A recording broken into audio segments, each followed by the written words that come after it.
Lissy's Friends by Grace Lynn. Lissy was the new girl at school. Nobody talked to her. Nobody smiled at her.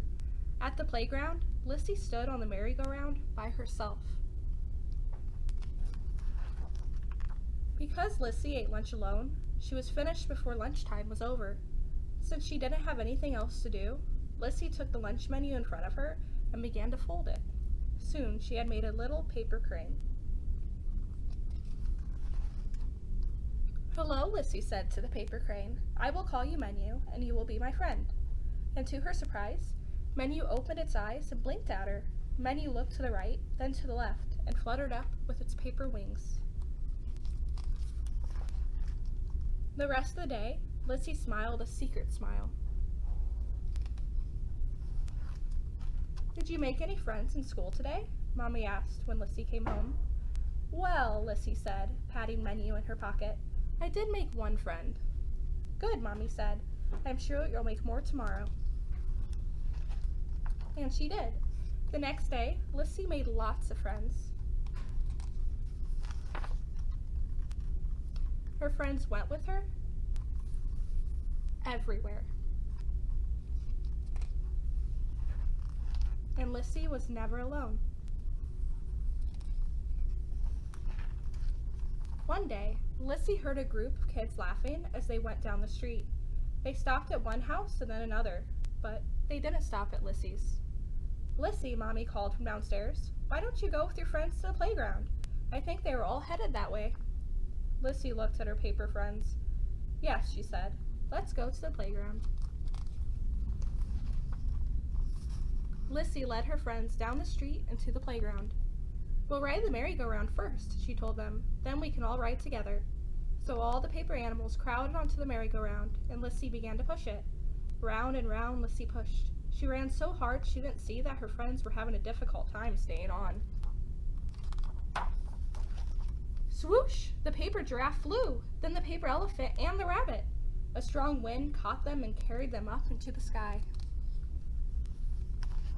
When Lissy jumped on, the merry-go-round was empty. She looked up and saw her paper friends flying away. "No, come back!" Lissy cried. But they couldn't. "No more friends," Lissy said, and she sat down on the merry-go-round and covered her face with her hands. "Hey, is this yours?" a voice said. Lissy looked up. There was a girl holding a paper crane. "Menu." "It's neat," the girl said. "Did you make it?" Lissy looked at the girl. She was smiling at her. Lissy nodded. "Can you show me how?" the girl asked. "I'm Paige." Paige came over to Lissy's house, and Lissy showed her how to make a paper crane. Then they made a paper fox and dragonfly. They talked and laughed. And the next day, Paige pushed Lissy on the merry-go-round with lots and lots of friends. Dear Lissy, we hope you are doing well. We are having fun traveling the world. We miss you. Love your friends. P.S. Tell Menu hello. Okay, now let's make an easy origami turtle, just like this one. So start with a fresh sheet of origami paper, and you're going to fold the paper in half, from this point to this point.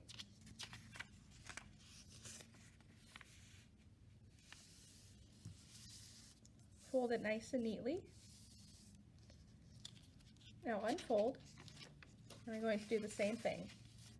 Fold in half from this point to this point.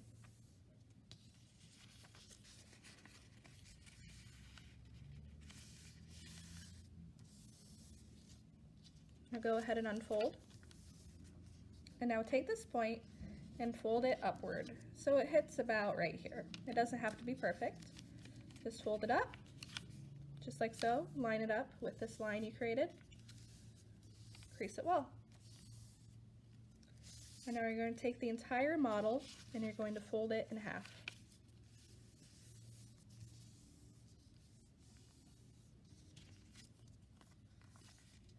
Okay, so you see how it was this way? Go ahead and turn it over. So you want this short edge right here, and then this is the shell of the turtle. Okay, this one's pretty tricky. It took me a while to figure it out. So now, just like you had done with the yacht, you're going to take this point right here, fold it up, crease it well. Now split the paper. You're going to open it. You're going to fold that inside out. Remember, this is tricky. You might not get it on your first time, but just keep trying.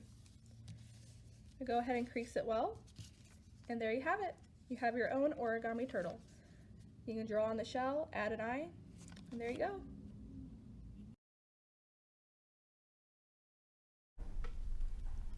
The Name of the Tree by Celia Barker Lottridge.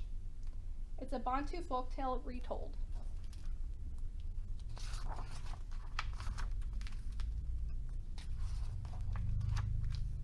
Once, long ago, in the land of the short grass, there was a great hunger. No rain fell and no grass grew.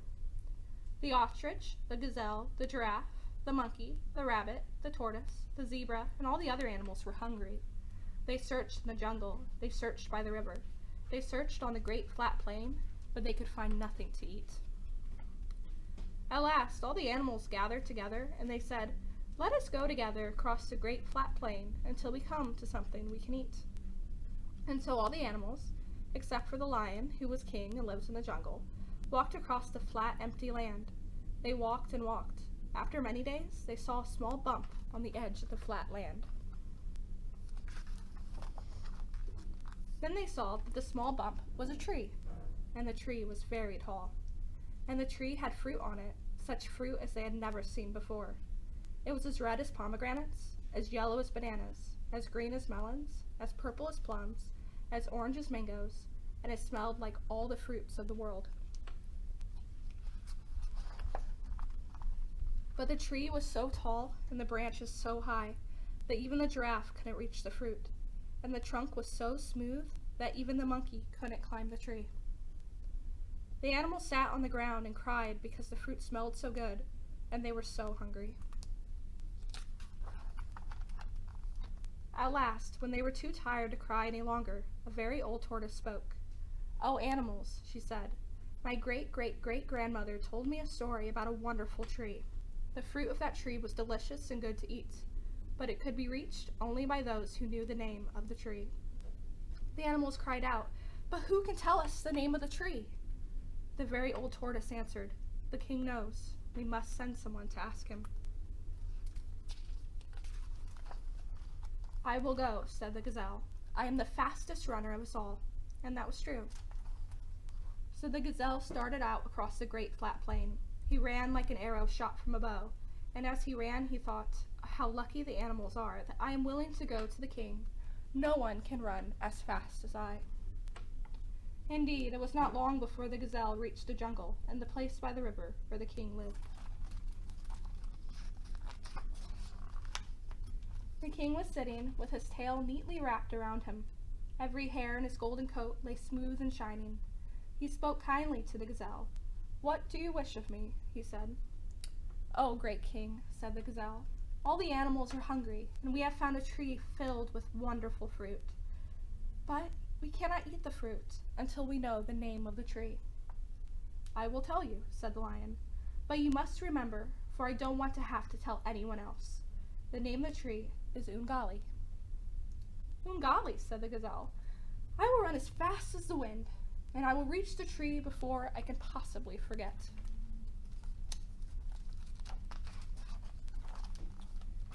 The gazelle thanked the king and began to run through the jungle and across the great flat plain. He thought about how happy all the animals would be and how they would thank him and be grateful to him. He thought about this so hard that he did not see a rabbit hole that lay in his path, not far from where the animals were waiting. He stepped in it and went head over hoofs over his head over hoofs. He landed in a heap at the foot of the tree. "What is the name of the tree?" shouted the animals. The gazelle shook his head. He shook it again, but the name was gone. I can't remember," he whispered. The animals groaned. "We will have to send someone else," they said, "someone who will not forget." "I will go," said the elephant. "I never forget anything." The animals nodded, for this was true. And so the elephant strode off across the great flat plain. I will not forget, she said to herself. I can remember anything I choose to, even the names of all my cousins. The elephant had hundreds of cousins, or the names of all the stars in the sky. When the elephant arrived at the edge of the river, the king was sitting in his usual place, but the end of his tail was twitching and his fur was ruffled. What do you want? He growled. Oh, king, said the elephant, all the animals are hungry. I know, said the lion, and you want to know the name of the tree with the wonderful fruit. I will tell you, but don't you forget, because I absolutely will not tell anyone else. The name of the tree is Ungali. I will not forget, said the elephant haughtily. I never forget anything. As she turned and began to make her way out of the jungle. Forget, she grumbled to herself. Me forget. Why, I can remember the names of all the trees in this jungle. And she began to name them. When she had finished the jungle trees, she went on to all the other trees in Africa. She was just starting on the trees of the rest of the world when she happened to step in the very rabbit hole that had tripped the gazelle. Her foot fitted exactly into the hole, so exactly. She couldn't get it out. The animals waiting under the tree saw the elephant and ran toward her, calling, What is the name of the tree? The elephant pulled and tugged and pulled and tugged, and at last, with a great pop, her foot came out of the hole. I can't remember, she said crossly, and I don't care. That tree has caused far too much trouble already. The animals didn't even groan. They were too tired and too hungry. After a long time, a very young tortoise spoke. Oh, animals, he said, I will go and find out the name of the tree. You, said the animals, but you're so young, and you're so small, and you're so slow. Yes, said the very young tortoise, but I know how to remember. I learned from my great-great-great-grandmother, the one who told you about the tree. The animals had nothing to say, and the little tortoise was already on his way. It is true that he was slow, but by putting one short leg ahead of the other, he crossed the great flat plain, went through the jungle, and arrived at the place by the river where the king lived.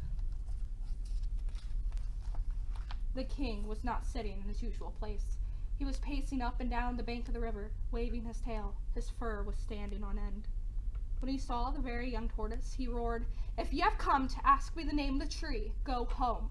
I have told the gazelle and I have told the elephant the name of the tree is Ungali, and I will not tell you. The very young tortoise nodded his head politely. He turned and began to walk out of the jungle. As he walked, he said, Ungali, Ungali, the name of the tree is Ungali. Ungali, Ungali, the name of the tree is Ungali. And he went on saying it as he crossed the great flat plain. Ungali, Ungali, the name of the tree is Ungali. And he never stopped saying it, even when he got tired, even when he got thirsty, because that is what his great-great-great-grandmother had told him to do. Even when he fell right to the bottom of that same rabbit hole, the very young tortoise just climbed out saying, Ungali, Ungali, the name of the tree is Ungali. None of the animals saw him coming. They were sitting under a tree looking at the ground. The very young tortoise walked straight up to the foot of the tree and said in a loud voice, The name of the tree is Ungali. The animals looked up. They saw the branches of the tree bend down so low that they could reach the wonderful fruit that was as red as pomegranates, as yellow as bananas, as green as melons, as purple as plums, and as orange as mangoes, and smelled like all the fruits of the world. The animals ate. They ate until they could eat no more, and then they lifted the very young tortoise high in the air and marched around the tree chanting, Ungali, Ungali, the name of the tree is Ungali, because they did not want to forget, and they never did.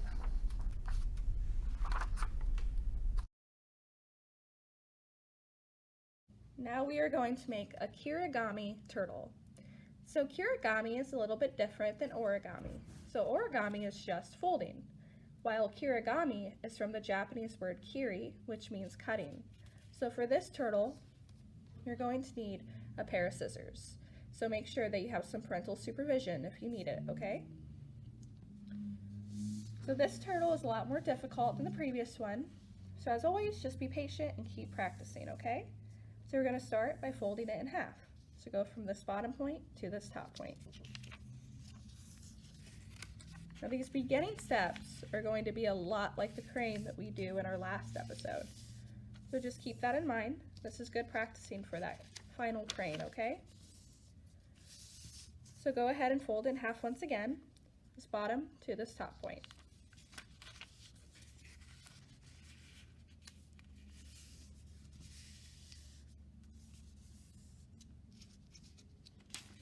Okay, open up the paper and now flip it completely over. And now you're going to fold in half, but it's going to be from this long line to this top line.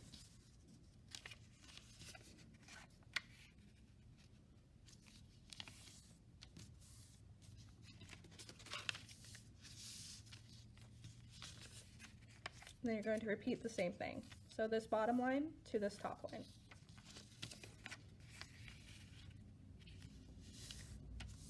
Now go ahead and open up the paper. Okay, so make sure this top mountain fold right here is pointing upward. And you're going to collapse the paper. So you see how when you kind of like push it down, it turns into a diamond. So you see this diamond shape. You're going to push it down, crease it well, and you're going to have this perfect little diamond. So you should have this nice middle crease right here.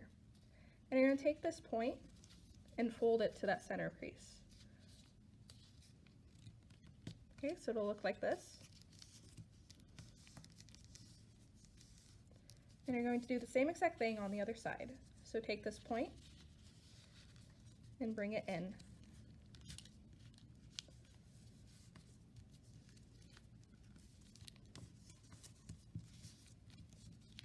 Okay, the model will look like this.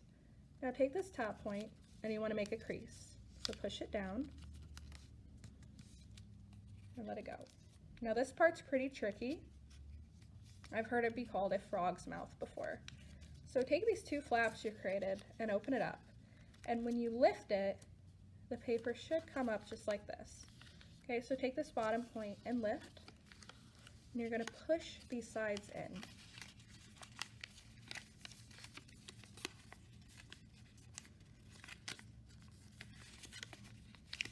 Okay, so take both sides and push them in. And we'll make this long diamond shape.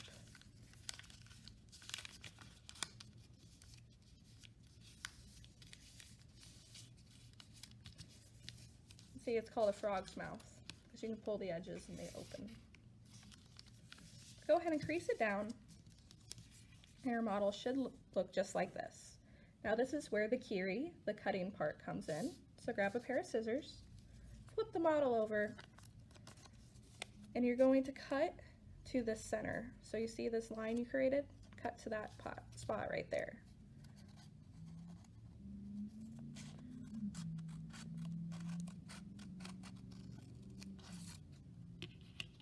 Okay, now you're going to take those ends and pull them up so they line up with this line. So it'll look like that. And you're going to do that on the other side as well.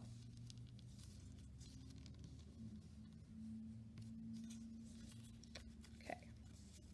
So these are going to be the turtle's arms, and this is the turtle's head, this point. So go ahead and take that point, pull it down so it meets right here,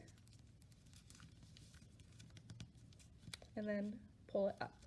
So it's going to be like this little step fold. Look like that. So on the other side, you see how it's poking out a little bit?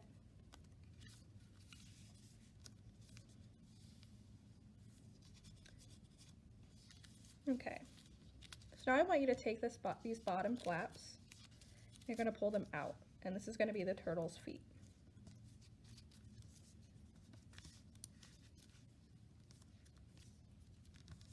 So it'll look like this. Okay, so now take this bottom point and fold it up.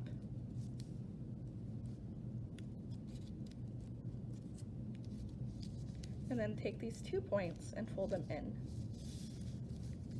These will be the sides of the turtle shell. Now remember, this fold's really tricky, so you're going to have to practice this one a little bit. Okay, so now the turtle will look like this. And go ahead and flip the turtle over. And you're almost done. go ahead and take your scissors and trim the arms so they're like that. And look at that, you made your own Origami turtle.